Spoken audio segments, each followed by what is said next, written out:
Good morning Vande Mataram મિત્રો. આપણે અત્યાર સુધી ગોઠવણી કઈ રીતે કરી શકાય એ જોયું. હવે આપણે આગળ વધીએ. એકચ્યુઅલી ટોપિક આપણો જે છે એના તરફ, એ છે પરમ્યુટેશન, ક્રમચય. ક્રમચય એટલે એક્ઝેક્ટલી શું? તો થોડો ઘણો આઈડિયા મેં તમને આપી દીધો. પરમ્યુટેશન એટલે કે ક્રમચય. તો થોડો ઘણો આઈડિયા એ રીતે તમને આપ્યો કે ભાઈ જ્યારે મારે કંઈક ગોઠવણી કરવાની હોય કોઈ પણ પ્રકારની, તો એ છે તમારું ક્રમચય. એક સિમ્પલ શબ્દ, ગોઠવણી, અરેન્જમેન્ટ. ઓકે, આપણે શું કર્યું તો કે પહેલાં સ્થાન લઈ લીધા. એ સ્થાનમાં હું વસ્તુઓને ગોઠવતી ગઈ, તો એ જે હતું એ હતી તમારી ગોઠવણી. ઓકે, તો હવે એક્ઝેક્ટલી વ્યાખ્યા જો આપું તો મારી પાસે n ભિન્ન વસ્તુઓ છે. n ભિન્ન વસ્તુઓની r સ્થાનમાં પુનરાવર્તન વગર, પુનરાવર્તન કરો એ પણ ક્રમચયનો જ એક ભાગ છે, પણ અહીંયા આપણે વાત કરશું હવે મોસ્ટ ઓફ ધ ટાઈમ્સ કે પુનરાવર્તન વગર. પુનરાવર્તન કરશો તો તમારી એને વસ્તુઓ રિપીટ થશે, એ હવે તમને આઈડિયા આવી ગયો છે.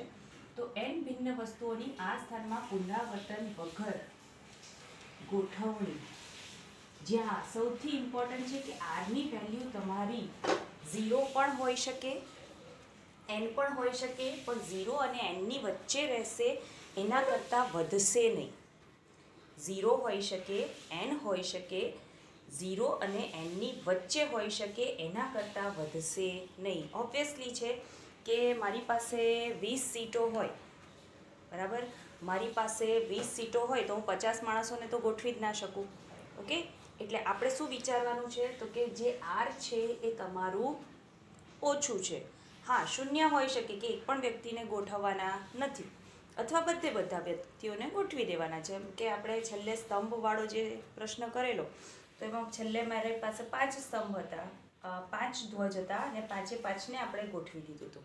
ઓકે, તો એ પ્રકારની ગોઠવણી એટલે તમારી પુનરાવર્તન વગરની ગોઠવણી થશે, જ્યાં 0 પણ હોઈ શકે આરની કિંમત, અને n પણ હોઈ શકે.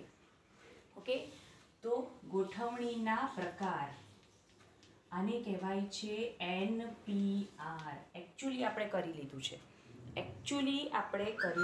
છે કે 5 વસ્તુઓ છે અને 3 સ્થાન છે. 5 વસ્તુઓ છે, 5 ધ્વજ છે અને 3 સ્થાન છે. તો આપણે શું કરતા હતા તો કે 5 × 4 × 3. ઓકે, તો આને કહેવાય છે NPR. ઓકે, આ પ્રકારની જે ગોઠવણી છે એને કહેવાય છે NPR. ઓકે, હવે આ NPR એટલે શું તો કે NPR ઇઝ ઇક્વલ ટુ, જોજો, n વસ્તુઓ છે ને, ફરીથી હું ઉદાહરણ લઈને સમજાવીશ, બિલકુલ ચિંતા નહીં કરતા. n વસ્તુઓ છે એની r સ્થાનમાં ગોઠવણી કરવાની છે. 5 વસ્તુઓ છે, 3 સ્થાનમાં ગોઠવણી કરવાની છે. તો પહેલી ગોઠવણી, મારી પાસે ખુરશી 3 જ છે, સ્થાન કેટલા છે 3 જ છે, વ્યક્તિ કેટલા છે 5 છે. તો પહેલી ખુરશી પર મારી પાસે 5 શક્યતાઓ હશે કે 5માંથી કોઈ પણ એકને બેસાડી દો.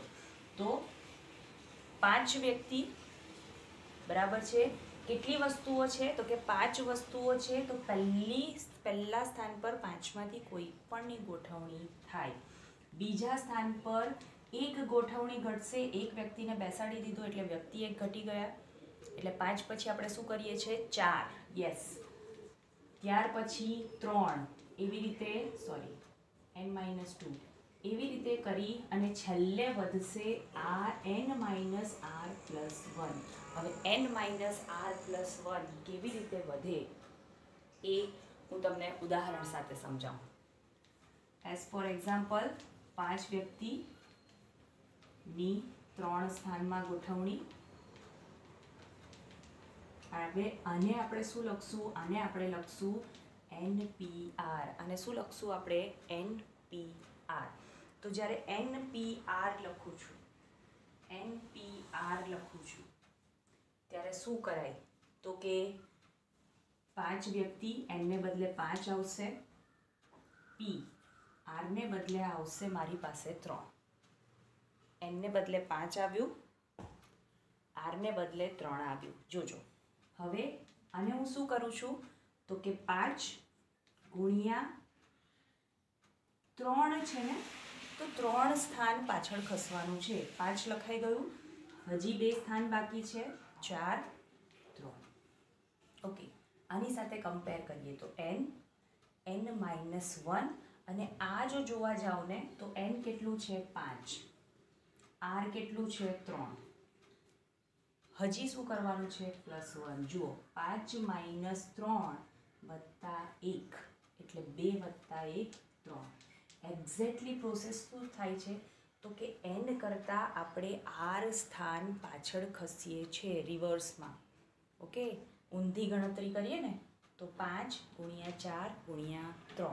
ઓકે, હજી ઉદાહરણ આપું તો 10 p2, તો કેવી રીતે થશે તો કે 10 × 9, 2 સ્થાન પાછળ ખસી થઈ ગયું. ઓકે, જવાબ જે આવે તે, અત્યારે જવાબની ચર્ચા નથી કરતા, અહીંયા 90 આવશે. સપોઝ મારે 10p6 કરવાનું છે તો કેટલા સ્થાન પાછળ ખસીશ તો કે 10 × 9 × 8 × 7 × 6. જો 1 2 3 4 5 અને 6, 6 સ્થાન પાછળ ખસી ગઈ. ઓકે, તો આ થઈ ગયું મારું NPR. જો જ્યારે મને સંખ્યાઓ આપી છે ને, જ્યારે મને સંખ્યાઓ આપી છે આરને બદલે, સ્પેશિયલી આરને બદલે અહીંયા મને નંબર આપ્યો છે ને, તો આપણે આ રીતે જ કરશું. પણ સપોઝ મને આર આપ્યો નથી તો મારી પાસે ફોર્મ્યુલા છે. આર મારો જ્યાં સુધી મને ખબર હોય કે આર 6 છે કે 10 છે, હા બહુ મોટો હશે તો આપણે સૂત્રનો ઉપયોગ કરશું, નહીં તો તમે આ રીતે પણ કરી જ શકો. ઓકે, બહુ મોટો હોય તો જ સૂત્રનો ઉપયોગ કરવાનો, અધરવાઇઝ આર તમને જ્યારે ખબર છે 3 છે 4 છે 5 છે 10 છે ત્યારે સૂત્રનો ઉપયોગ કરવાનો નહીં. આ જ રીત સરળ પડે. ઓકે, સૂત્ર શું છે તો કે NPR, n factorial. Yes, factorial શું છે એ પણ સમજાવું. n factorial upon n minus r factorial. Okay, NPR is equal to n factorial upon n minus r factorial. તો ફેક્ટોરિયલ શું છે?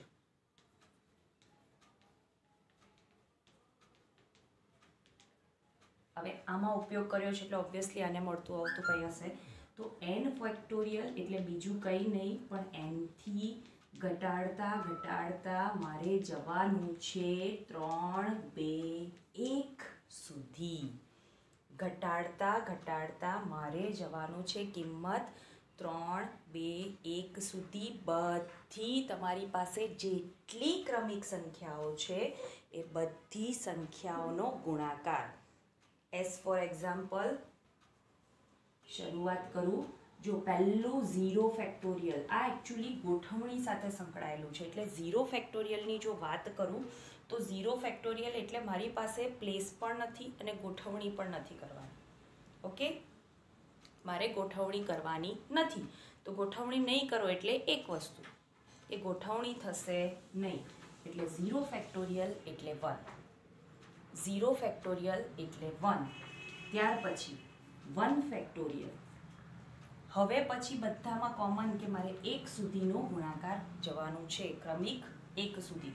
હા, આ બંનેનો જવાબ સરખો છે એટલે બિલકુલ એવું નથી સમજવાનું કે બંને બાજુથી ફેક્ટોરિયલ ફેક્ટોરિયલ કટ 0 = 1. નો, એવું પોસિબલ નહીં થાય, ક્યારેય નહીં થાય. જો આવું શક્ય બને તો તમારા અત્યાર સુધીના મેથ્સના બધા સિદ્ધાંતો ઊંધા થઈ જાય. ઓકે, 0 ફેક્ટોરિયલ અને 1 ફેક્ટોરિયલ બંનેનો જવાબ એક છે, પણ બંને સરખા નથી જ. ઓકે, ચલો 2 ફેક્ટોરિયલની વાત કરું તો શું કરવાનું છે તો કે 2 × 1. જે ફેક્ટોરિયલ આપ્યા હોય, જેટલા ફેક્ટોરિયલ આપ્યા હોય, ઊંધા જવાનું છે તમારે 1 સુધી. ઓકે, ચલો 3 ફેક્ટોરિયલ કહીએ તો 3 ગુણ્યા 2 ગુણ્યા 1. શરૂઆતના ફેક્ટોરિયલના આન્સર તમારે યાદ રાખવાના છે અને સિમ્પલ પણ છે, આપણે ઘણી બધી વાર ઉપયોગ કરશું એટલે તમને યાદ રહી જશે. ઓકે, 2 ફેક્ટોરિયલ એટલે શું થશે? 2 ઇન્ટુ 1 2. 3 ફેક્ટોરિયલ એટલે શું થશે? તો કે 3 ઇન્ટુ 2 ઇન્ટુ 1 એટલે 6. ઓકે, ચલો 4 ફેક્ટોરિયલ 4 ગુણ્યા 3 ગુણ્યા 2 ગુણ્યા 1. 4 ગુણ્યા 3, જો આ જે છે ને 6 છે. ઓકે, આટલું તો અહીંયા કોમન જ છે. શું કર્યું? તો કે 4 ગુણ્યા એટલે શું થઈ જશે? તો કે 4 ગુણ્યા 6 24. આ જ વસ્તુને હું થોડુંક ડિફરન્ટ રીતે લખું તો બોલો 4 ગુણ્યા 3 ફેક્ટોરિયલ પણ લખાય. જોજો હા, મેં શું કર્યું? તો કે આટલું તો કોમન જ છે, આટલું તો રિપીટ જ છે, જે ઉપર હતું એઝ ઇટ ઇઝ. ઓકે, આટલું તો રિપીટ જ છે. તો શું કર્યું? તો કે 4 ગુણ્યા 3 ગુણ્યા 2 ગુણ્યા 1 એટલું બધું નહીં લખવું હોય તો 4 ગુણ્યા 3 ફેક્ટોરિયલ પણ લખાય. ઓકે, હજી આગળ વધીએ. બોલો 4 ફેક્ટોરિયલનો જવાબ કેટલો આવ્યો? 24. 5 ફેક્ટોરિયલનો, યસ તમે કાઉન્ટ કરી જ શકો. 5 ફેક્ટોરિયલનો જવાબ કેટલો આવશે? તો કે 5 ગુણ્યા 4 ગુણ્યા 3 ગુણ્યા 2 ગુણ્યા 1. ઓકે, કિંમતો પણ યાદ રાખવાની છે સાથે સાથે, અને હું જે સમજાવું છું એ પણ સમજતા જાઓ. 5 ગુણ્યા 4 ગુણ્યા 3 ગુણ્યા 2 ગુણ્યા 1. બોલો આનો જવાબ આવશે તમારો 24 ગુણ્યા 5. આ તમારું 4 ફેક્ટોરિયલ છે. 5 ગુણ્યા 4 ફેક્ટોરિયલ તમે કોઈ પણ તબક્કે આવી રીતે ફેક્ટોરિયલ છૂટા પાડી શકો. કોઈ પણ તબક્કે ફેક્ટોરિયલ છૂટા પડે. 5 ગુણ્યા 4 બોલો, અથવા ડાયરેક્ટ ગણું તો 120. ડાયરેક્ટ ગણું તો 120. 6 ફેક્ટોરિયલ શું થશે? 6 ફેક્ટોરિયલ શું થશે? 6 ગુણ્યા 5 ગુણ્યા 4 ગુણ્યા 3 ગુણ્યા 2 ગુણ્યા 1. બોલો 120 ગુણ્યા 6 720. આને જ હું 6 ગુણ્યા 5 ફેક્ટોરિયલ પણ લખી શકું. આને જ હું 6 ગુણ્યા 5 ગુણ્યા 4 ફેક્ટોરિયલ પણ લખી શકું. આ એટલા માટે બતાવું છું કારણ કે આની મદદથી આપણી ગણતરીઓ સરળ થશે. કોઈ પણ તબક્કે તમે ફેક્ટોરિયલને આવી રીતે છૂટું પાડી શકો. હજી મારે 6 ગુણ્યા 5 ગુણ્યા 4 ગુણ્યા 3 લખવું હોય ફેક્ટોરિયલ તો પણ લખાય. ફેક્ટોરિયલ એટલે હવે તમને સમજાય કે જે કિંમત આપી હોય ત્યાં સુધીથી ઘટાડતા ઘટાડતા મારે 1 સુધી જવાનું છે. બધી સંખ્યાઓનો ગુણાકાર. 7 ફેક્ટોરિયલ 7 ગુણ્યા 6 ગુણ્યા 5 ગુણ્યા 4 ગુણ્યા 3 ગુણ્યા 2 ગુણ્યા 1. જોજો આટલું બધું લખવું ને એના કરતાં સરળ શું પડે તો કે 7 ગુણ્યા 6 લખી અને 5 ફેક્ટોરિયલ લખી દો, અથવા તો 7 ગુણ્યા ખાલી 6 ફેક્ટોરિયલ કરી દો. બોલો 720 હતું. 720ને 7 સાથે તમે ગુણશો એટલે જવાબ આવશે 5040. ઓકે, અહીંયા સુધીના કિંમતો યાદ રાખવાની છે. હવે પછી નહીં યાદ રાખો તો ચાલશે, કારણ કે આપણે અહીંયા સુધીની કિંમતોનો મેક્સિમમ ઉપયોગ કરવાના છે. અને તમે યાદ નહીં રાખશો ને તો પણ યાદ રહી જશે. આપણે વારે વારે રિપીટ થશે. ઓકે, તો આ છે તમારું ફેક્ટોરિયલ. કેવી રીતે નોંધવાનું છે તો કે માત્ર n લખો અને બાજુમાં ફેક્ટોરિયલ લખો. હવે જ્યારે ફેક્ટોરિયલના ગુણધર્મની વાત કરું ને આપણે ઇંગ્લિશમાં જ લખીએ કારણ કે બોલવાના ફેક્ટોરિયલ જ છે. ફેક્ટોરિયલના ગુણધર્મની જ્યારે વાત કરું તો આ એકદમ ડિફરન્ટ વસ્તુ છે. ફેક્ટોરિયલમાં તમે સરવાળો, બાદબાકી, ગુણાકાર, ભાગાકાર ક્યારેય આવી રીતે છૂટો પાડી શકશો નહીં. a ઇન્ટુ બી ફેક્ટોરિયલ છે તો a factorial into B factorial નહીં લખાય. ઓકે, ક્યારેય તમે આવી રીતે છૂટા પાડી શકશો નહીં. આને રિલેટેડ જે સમ્સ છે, જે એક્ઝામ્પલ્સ છે એ બધા આપણે કરશું. જેમ જેમ કરશું તેમ તેમ તમને ખ્યાલ આવશે. ઓકે, તો અત્યારે હાલ પૂરતું આ થિયરી ફરીથી 1-2 વાર ધ્યાનથી જુઓ અને પ્રિપેર કરો. ખાસ કરીને આટલા, ચલો હું થોડાક તમને આપું છું.